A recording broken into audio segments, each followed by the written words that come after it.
All right, Mr. Tilghman, let's start with talking about, in general, why you're considering running for Congress.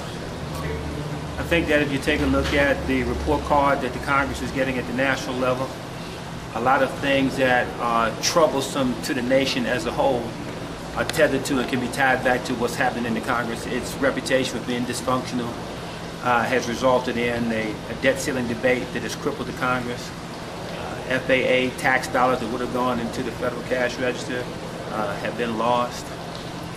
You take a look at a super committee potential that if it doesn't do its job could have a serious defense budget cut that could have an adverse effect on Fort Bliss as an example.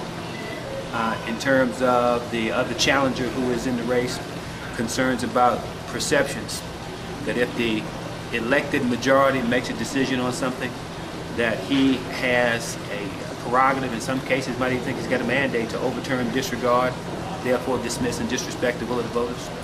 I think those are things that the electorate needs to be concerned about. What specifically has the congressman done in terms of advocacy for policy or votes that you would have done differently if you were a member of Congress? Well, I guess the biggest one would be on the debt ceiling vote. If I understood the record correctly, he was a no vote on the debt ceiling. And my concern in that aspect was if the head of the Democratic Party, President of the United States, was pushing the issue, that would have been one he would have supported. And I say that specifically from a practical sense. If you make a bill, you need to pay it. And those dollars were already committed by a Congress that has seen majorities from both parties over 2 administrations. Those are legitimate debts, and when you make a legitimate debt, you pay a legitimate debt.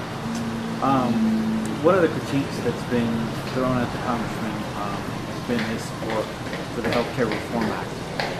How would you have voted on that bill, and in general, what do you think about the Health Care Reform Act? Well, I do think that we have a state in this country where your health is based on your wealth. I think that's wrong. I think that for anyone who is a red-blooded tax-paying American, that we need to find a way legislatively to do what we can to embrace those individuals and take care of them under a health plan that's affordable and equitable. So I would take another look at it, seeing what the opposition is on the issue so much. But I do think it's a viable plan. We just need to tweak it a little bit better than it has been. What tweaks would you be looking at? Well, the biggest thing I look at now, and the concerns I think that people have, is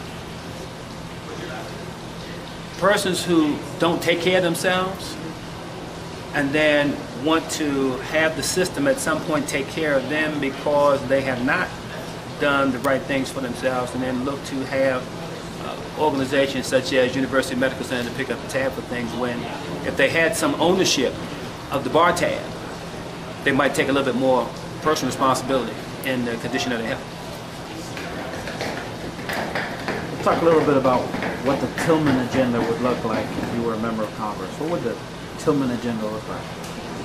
Well, one of the big things I'm looking at now is some of these renegade immigration policies that are taking place around the United States. You know the biggest thing taking place over there in Alabama, which I never thought would have flown.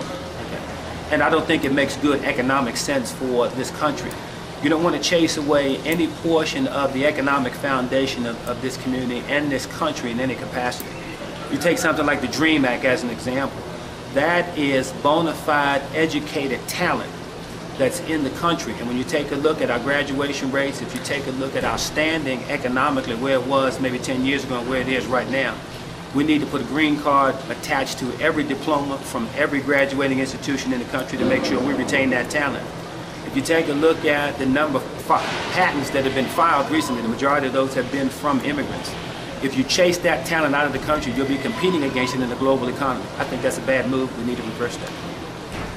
What other things would be part of the Tilghman agenda? I think that, as an example, in Afghanistan, I think the footprint's too big. It may be shrinking. That's a dice roll. That's a question mark. I know it's beginning to shrink in Iraq.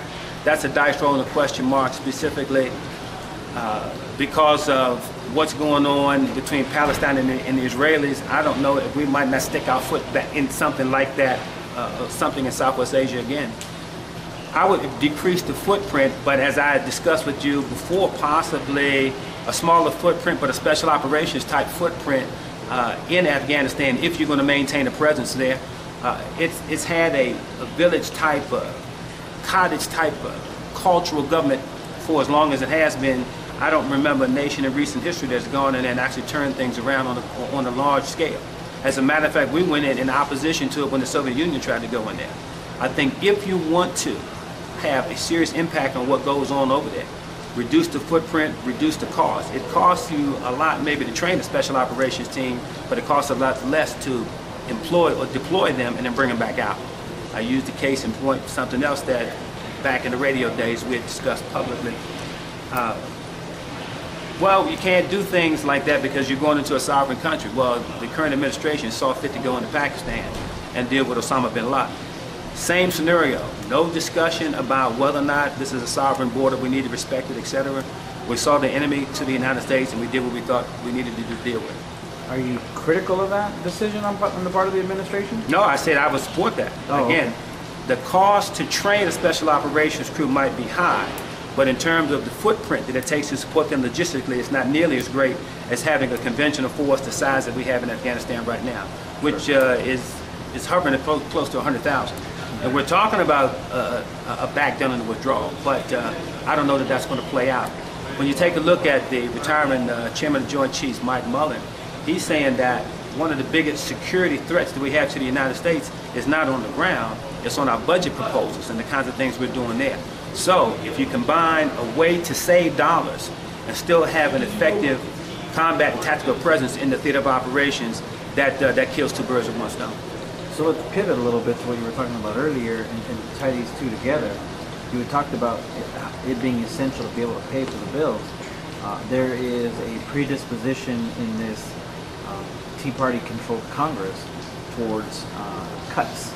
And most of the cuts are in the social service area, significant cuts I should say at least, in social service arena. What would your posture be? Well, if the super committee is or is not successful, if you take a look at where the defense budget was, it was equal to the interest on the debt that the United States has right now. If you consider the dollar cost savings of paring down your military from the large footprint we have with those conventional forces, those are dollars saved right there. Then you turn and have the special operations guys, again, who are trained more expensively but give you a better return on investment than having a conventional force, and you could possibly put those dollars into the entitlement programs and possibly mitigate some of the misery that the Tea Party types are so concerned about. Can we get there with cuts only, I guess, is the most plain way to state my question. Short answer is no. Okay. It's going to have to be a cocktail combination mix. You'll have to do something to generate some revenues in the short term and possibly step down those revenues when situations got better. But you can't do it all one way at the exclusion of another. And I think that as adamant as they might be, persons who are in those positions right now won't suffer either way from the decisions that the Congress makes, because their lives are pretty much set. They go in for a term, go in for a second, they're done for life. They are not subject to the entitlement programs because they'll have a deep enough wallet to be able to afford the health care that they're going to need. If you take a look at the pension package that comes out of the Congress, those guys are going to be set. We have got to take a look at these decisions based on what's best for the best common good for the common man. So what do some of those revenue enhancements look like? Well, again, if you take a slice from the Defense Department budget, leave the Social Security system alone, and I'm going to say a little something extra to that, because we have seen at least twice that I can recall where the Congress and the President have said, and maybe it was a compromise, maybe it was not, to back away from payroll taxes so that puts more cash into the economy. But every dollar we take away from payroll taxes is one less dollar going into the Social Security cash register. that affects people who are subject to those entitlements and count on those entitlements right now. I don't think we want to say to a community, a country, or a demographic that is largely responsible for the wealth that this country enjoys today to say that, gee whiz, we can continue to nickel and dime the resources that you have when you no longer have the economic capability or the market ability to take care of yourself anymore. So I think we need to do what we can to make that account sacrosanct and to use other ways and means such as cuts in other places and other revenue sources such as some of the tax increases that have been talked about to make sure that you don't have to touch that program. So when you say some of the tax increases that have been talked about, that kind of brings up this discussion about protecting the middle class in terms of tax increases and making the wealthiest 1% of the nation start paying a little bit more of their fair share of the tax base. So are you in favor of some of the proposed ideas of implementing revenue increases towards the top 1%? Yeah, I think it's a good idea, and when you have persons such as Warren Buffett endorsing a program like that, and you have to ask yourself the question, who would be hurt by that if that was to take place? This is more than just something of a philosophical argument. We're talking about people who are walking Wall Street right now, akin to some of the things that were going on in Great Britain, some of the things that had taken root in North Africa and in Southwest Asia because of the disparity in income distribution in the country.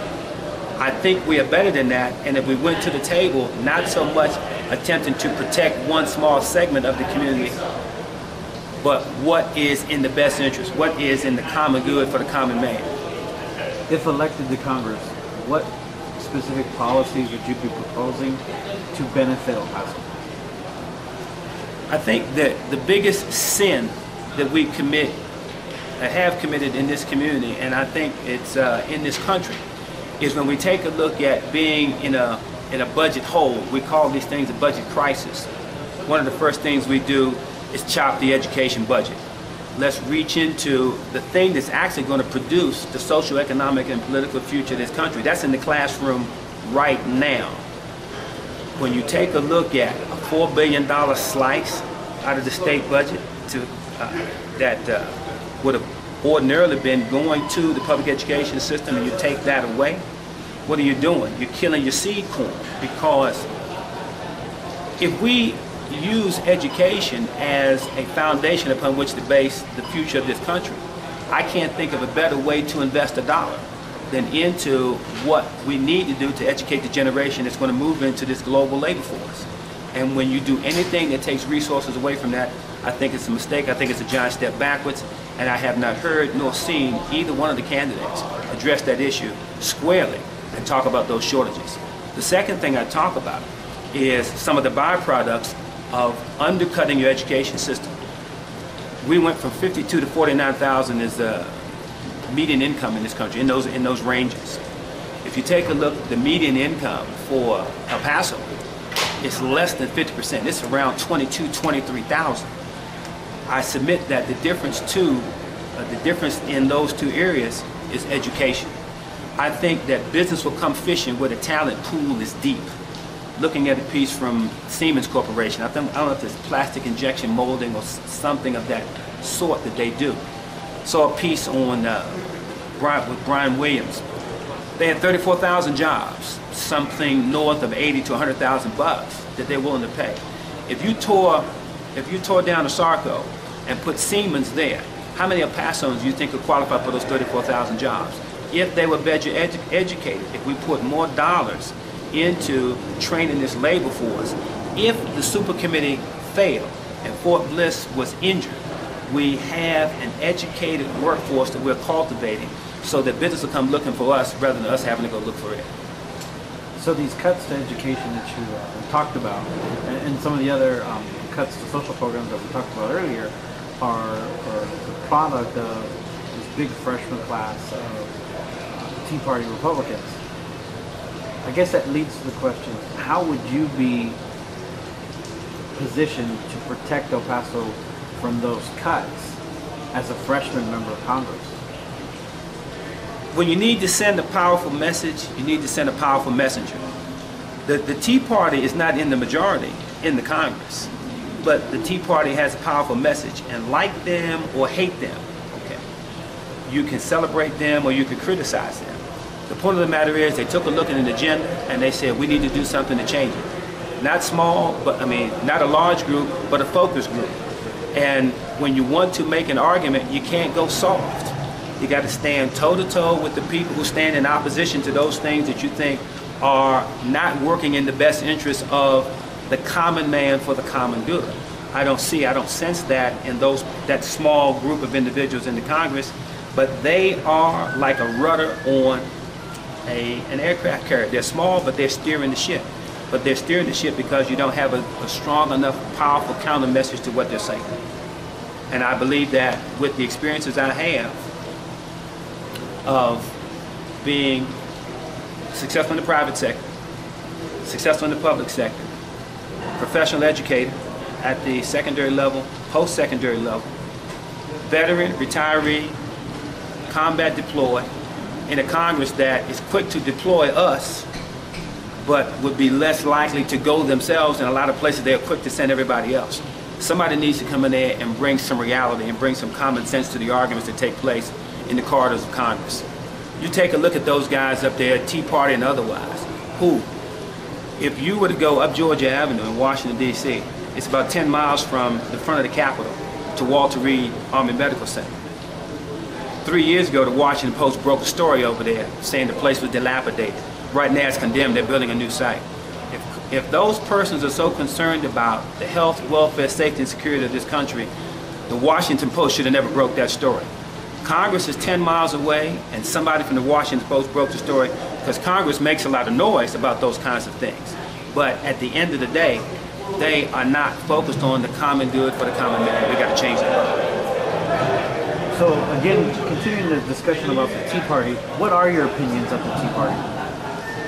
Again, I think that it's a small group wielding a large amount of influence because there's not anybody in the national legislature that I see has been willing to stand toe-to-toe with them. So the meat of the question that I'm asking you is, are they a good thing or a bad thing for America? You're running in the Democratic Party primary, yet you were a keynote speaker at an event for the Tea Party in El Paso not too long ago. That's correct. So that would naturally lead Democratic voters to wonder, what do you think of the Tea Party? What is your opinion of them? Are they a good thing? Are they a bad thing? Where do you lie in that position? Again, here's what I feel about the Tea Party. It's not me liking or disliking the Tea Party. The point of the matter is this. They did what any other red-blooded American could do. You saw something in the system, you didn't like it, you mobilized to try to change it. We have the same access to the same system, using the same means to counter that message if we don't like it. When I got the invitation, the concern that I heard from the board of directors for that group was, is he going to tear down conservatives? Is he going to tear down Republicans? I said, no, I'm not here to do that. I'm a consensus builder. I said, you got to watch out that you don't become the enemy when you need to be able to build consensus in a group like the Congress. Too often what happens at the national level is less concerned about how it affects the common man, but the person who sits in the seat at the national legislature. They're looking more to protect themselves rather than to look out for the guys who actually hired them and pay their salary. What committee assignments would you be pursuing if you were elected to Congress? Armed Services Committee would be a big one. Anything to do with public education, which is another thing, by the way, as I think about it. You take a look at something like No Child Left Behind, and the homework assignment that President Obama gave to the Congress some 16, 18 months ago to take a second look at that thing to see if it was giving us the dividends that we expected for the dollars that have been invested in it. Congress sat on that thing for 16 months, didn't do anything about it. The President has now come in and made a statement saying, we are going to have to give states more prerogative and more authority to back away from some of those quote-unquote unrealistic standards that have been posed on the states. Taking a look here as an example, we have 9 school districts in El Paso County. Only 3 of those 9 districts have met the federal education standards. If you take a look at our literacy rates here as opposed to comparably sized cities around the country, we don't show our best foot. And when we leave ourselves with those kinds of impressions with the rest of the country, it makes it harder to grow the economy here because people don't see the depth of a talent pool being cultivated. I say if you swim upstream far enough, the decision we need to make is to improve the quality of education we deliver here. The last point I'll bring up on that deals with the disparity in the penal population. California is #1 in lockups, Texas is #2. We'll spend 3 times the amount of money to incarcerate somebody than we will to educate. We never seem to have enough in resources to educate them when they're 10, but we always find enough money to lock them up when they're 20. I think that speaks to a jaded set of priorities. If money is the way we keep score, we are showing what our true priorities are. And if we allow those kind of policies to stand from the national level to the local level, it's a self-inflicted wound. What do you think is your biggest accomplishment as a public servant, as someone who is involved in the betterment of the community? What do you think? What would you point to as your biggest accomplishment? Let me start with the time I was with the Greater El Paso Chamber of Commerce, development director for the Greater El Paso Chamber. In my second year, it was the best year for revenue generation and new membership in the 100-year history of the Chamber of Commerce. We know how to bring business to the table. We know how to help generate businesses and how to cause businesses to grow. That's the one. I think that female startups and female-owned businesses flourished during that time period as well. When you take a look at the assets that we could bring to bear from my time in public radio, being able to facilitate conversations between different segments of the community. We actually allowed businesses using the radio venue, those persons who needed to market their product and put it on the street but didn't have deep pockets in the marketing area. We would host a business after hours and allow those businesses to come and speak using their dues only as the way to be able to afford to get access to that microphone, and those businesses have since flourished. Take a look at my time in the public education system. Those persons who may have seen education as usual come into and through my class, and I believe their attitudes, habits, and behavior patterns are changed. There's more of a positive outlook, more of an aspiration to be more than what they may have thought they were before they ever met me. Teaching at the post-secondary level to talk about the importance of civic engagement, civic involvement, civic responsibility. I believe that a larger number of students, and I've had over 2,000 come through my class since I've been teaching, that their attitudes toward the political process have changed. Changed for the better. I need to add that point. Of concern for me is a decision such as one that the challenger made. When you go against the will of the popular vote and think that you have a better mousetrap, whether they voted for it or not, I don't believe that's your prerogative. When we had a municipal election, the last one, we hovered around 6–7% in the voter turnout. What do you think we have done to a person's attitude toward the political process when they see a vote taken and then dismissed by people who have been elected to public office? You hear the refrain. Why vote? Why be involved in the first place? The government's going to do what it wants to. I can't help but raise the paradox of the fact that if we left every decision up to popular vote, we wouldn't have really important legislation like, say, the Civil Rights Amendment. Well, the venue that you go through is not to dismiss the popular vote because you have a third branch of government. It's called the judiciary. And if you think justice has not been served through the legislative process, that is the legal recourse built into the Constitution. That is the route to be taken, and that route was open to everybody who felt like they may have been wronged by that. And I'm here to say I believe in equal justice across the board. Do I think those folks had a solid argument? Yes, I do. I just think we pulled the wrong weapon out. The persons who should have been championing that issue should have been persons who would steer them into the judiciary, into the judicial channels to resolve that situation, not rested on the shoulders of those persons in the legislative arm of the local government. it just sends a bad message. And of course, you see when the public gets galvanized, you see this byproduct right now, which is a recall. Take a look at what's going on Wall Street once again. When you see the power of an angry electorate, when that power and energy is focused and operates within the confines of the system, the change becomes more lasting. The Civil Rights Movement is a case in point. That was a non-violent move. And how was it resolved? Many of those things went into and through judicial channels to get resolution. I would also argue that a lot of that was done through using our system of government as it's laid out by the Constitution, a key part of which is a system of checks and balances. The city charter provides for a check and balance approach in government.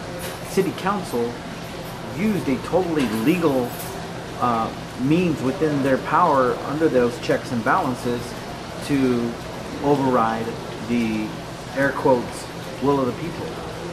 How is that wrong in any way? I'm not saying that it's wrong. I'm talking about whether or not it was smart, whether or not it was the best way to go. The larger point is this: within the same confines of the charter, also those persons who have developed a game plan and a tactic for a recall election are operating within those same confines and those same limits. It's a contest, and if you play by the rules in the system, may the best man win. But in the confines of the rules and regulations, and right now, according to the charter, council's saying it's not operating outside the rules. But no other people who disagree with what council did, they're not operating outside the rules either. Let's go through a few issues very quickly. Just get your position on it. We'll start off with the death penalty. Before the death penalty, against it? I'm a death penalty guy. Let me say with a caveat. Okay, I think that we have made some bad decisions in terms of, specifically in this state, with regard to dismissing certain key pieces of evidence. What was the case out in Georgia? It just took place Troy Davis. Okay, you cannot dismiss those tangible kinds of facts and just go with your gut or think that you are appeasing certain segments of the society.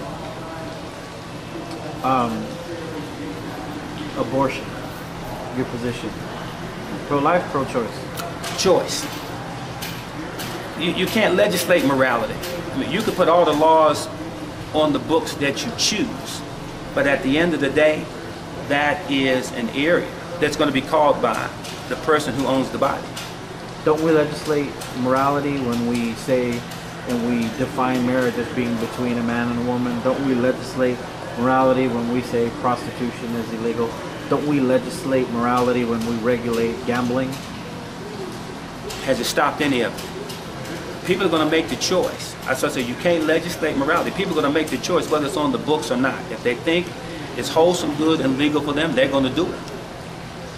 Let's talk about an issue that's really important to the El Paso community, and that's immigration. What are your thoughts on our existing immigration policy, and what changes would you make? I think in terms of immigration, the visa system, that window is too small. I think when you take a look at the economic needs of the country, you got to speak from the Bible of realism. And the reality is that at the base of this economy, every hand needs to be on deck. We don't need to chase one penny or one person away from the economic foundations of this country. Just using Alabama as a case in point right now. Look at what's happening to the labor force in Alabama based on some of these very hardcore and stringent immigration policies that they have taken. I put the failings at the doorstep on Capitol Hill because these renegade states are developing these renegade policies, and they are all legislatively sound according to them. But had the Congress done the necessary pick and shovel work, had it been a dialogue, compromise, and consensus, what's the best thing for the country overall? We would be putting a green card attached to every diploma for every person who graduates and trying to retain that talent in the United States. If you don't, you have paid the freight for their education, specifically K through 12, from a tax dollar. But where do you get the dividend from if you spent that money to educate them and then chase them out of the country? They'll become competition in another country that'll compete on a global scale along with every man, woman, and child that's part of the economy of the United States. It does not make good economic sense to dismiss and send away a talent pool that you really need and you've grown to rely on. There has been a large discussion recently about border security. Governor Rick Perry, our governor of the state of Texas, alleges that border communities aren't safe. Our county judge Veronica Escobar wrote an op-ed in the New York Times yesterday that said, au contraire, I think we are a safe community. What do you feel about border security? Let me use a metaphor. When you talk about the border, we only want to talk about one side, or should we talk about both sides? If we view this as an apartment building, my apartment's on fire, you live next door, you think the fire chief would let you stay in there, or would he do what he could to remove you from the potential for danger until the danger was eliminated? We have got to look at this thing in its entirety, not just one side. You can't spend one side of a quarter. You got to spend both sides of it. If you take a look at the suffering that's taking place over there, and we want to talk about how safe and secure the border is, from the safety aspect you might say yes. But from the secure aspect, the reason why that fight is taking place is because there is market advantage to controlling the logistics trails that get into the United States. If these logistics trails were not profitable, the fight would be someplace else. So it's not simply talking about murder rates and per capita counts per 100,000 and things like that. You've got to look at the whole picture. And some of the byproduct of what's taking place over there was in fact denied by two people who the current congressman invited here. Alan Burstyn, Commissioner for Customs and Border Protection, say we need to stay the course. You stay the course. When he made that speech in 2010, at the death rate taking place in Mexico, that's 7,000 people a year. 10 years is 70,000 people. Now we got to measure human rights by one yardstick. If we're going to go over to Libya as an example and say we're going to do humanitarian things over there, and I think, by the way, it's somewhat strange, we lead a humanitarian mission with 110 Tomahawk missiles, and then dismiss the human catastrophes that are taking place in the nation next door, I think that we have our priorities misdirected. Secure on this side, yeah, it's fine. But can you look over the border and say, as we did 100 years ago, more than 100 years ago, when the Mexican Revolution was taking place, we had people sitting on rooftops and railroad cars eating lunch and drinking a glass of wine, watching people get killed in the Battle of Juarez. Now, is that who we are? We have seen headlines in the newspapers here talking about divorcing or altering the characterization of Juarez as a sister city. Would you like a fair weather brother or sister who, when things are good, we're chummy and we're tight. When things are going bad for you, I don't want to know you anymore. Is that the kind of reputation we want to have for the country? I don't think so. Especially here on the border. Here's another point that I want to make too. And this is a dicho I've kind of played with a little bit. Hay dos lados en la frontera, pero somos una familia con la misma sangre. We had a guy who is an Eastwood graduate go into Juarez.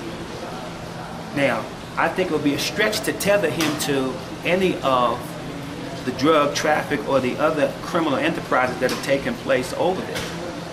But because it's prevalent, because it's unchecked, because those things take place with some great measure of impunity, it's only a matter of time before we can double, triple, or quadruple the number of people who become victimized by us watching that instead of attempting to try to influence outcome. You gave the analogy about the apartment building on fire. You've given a few analogies about how we deal with the violence in Mexico, but the question that really begs to be asked in your comparisons is, do you really believe that the American people are willing to support economically endeavors into a sovereign nation? I think that needs to be a question put to them. And the analogy I come back to is this. If you went to Libya, Robert Gates, the outgoing defense secretary, said, we have no real vested interest in, we have no long-term strategic or tactical interest in Libya. Whatever their oil reserves are, which is always a source of speculation when you talk about violence in that part of the world, he said it's negligible at best.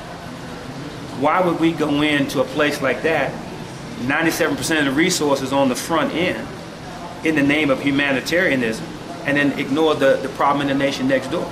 I would submit that the answer to that question is there was a significant portion of the population in Libya that wanted us in there.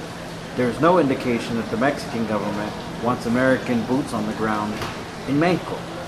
Well, then I pivot back in this chessboard discussion we could have right here. Pakistan didn't want us in whatever the name of that tribe, or that borough was in Pakistan. But we saw the need, we assessed the positives and negatives of it, and we went in and with a special forces contact team, went in, saw the threat, dealt with it, and got out. Same analogy that I use when I talk about Afghanistan. It's a matter of choice and challenge. We will take a look at the long-term best interests of the nation, and you decide accordingly. I think that we do it to our peril when we allow this can to continue to get kicked down the road. For the 7+ border security conferences that we have had, the body count has simply gone up. Profits for the cartels have gone up exponentially higher than the dollars that have been confiscated. And then when you do programs such as Fast and Furious, are we not putting arms and ammunition into the hands of persons who have begun to now kill Americans with guns and bullets made in America?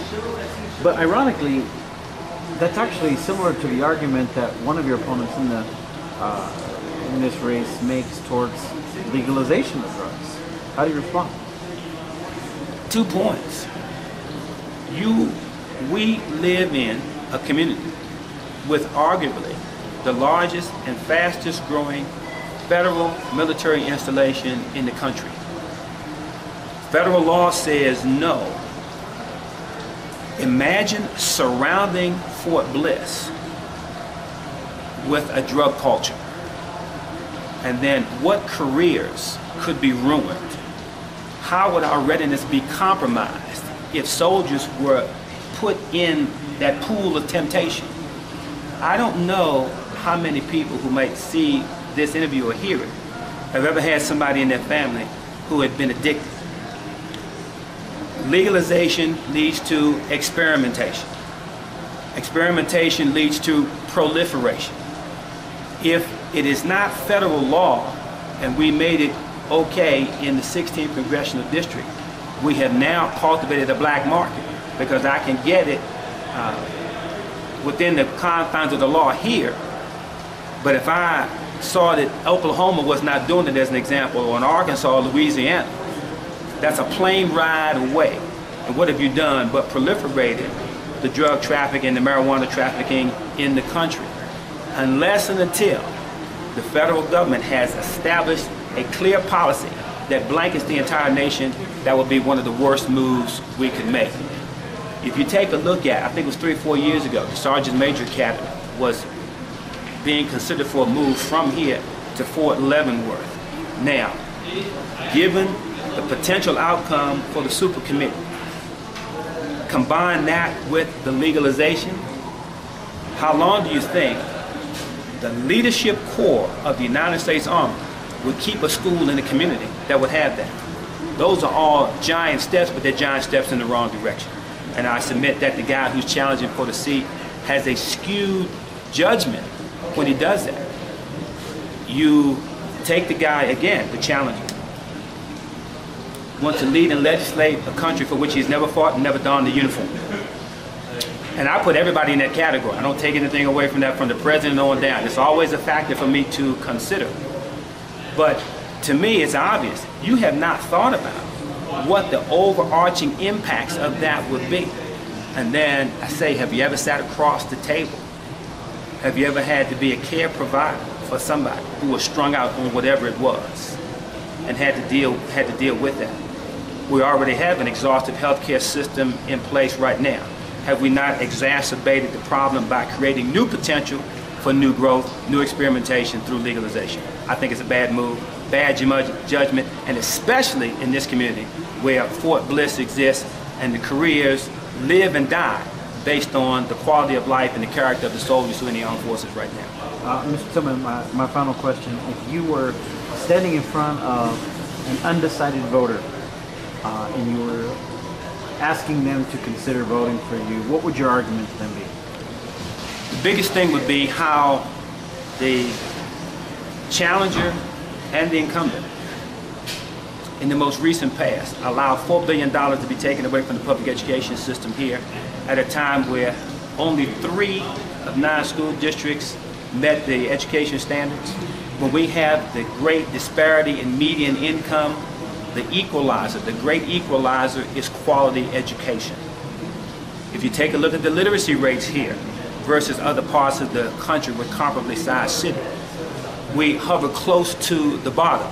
Our high school graduation rates across the state, our college graduation rates across the state and the county, as an example, hover close to the bottom. The greatest equalizer is education. The long-term future, social, economic, and political of this country is in the classroom right now. We have got to put assets and resources to bear to make us a stronger labor force than we are right now. And right now we're slipping. 10, 11 years ago, we were close to the number 1. We're between 12 and 15 right now. If you take a look at the strength of our economies on the world stage, we were 1, we're slipping to number 5 and dropping. I submit to you that the variable is education. If you take a look at the fact that we have a skewed immigration policy right now, that we're going to send talent that we paid for to educate in this community, in this country, and then we're going to deport them to become competition against us by sending them to whatever their country of origin is or causing them to go someplace else. Those are self-inflicted wounds, and I submit to you that the Congress has got the pistol. All right, thank you for your time.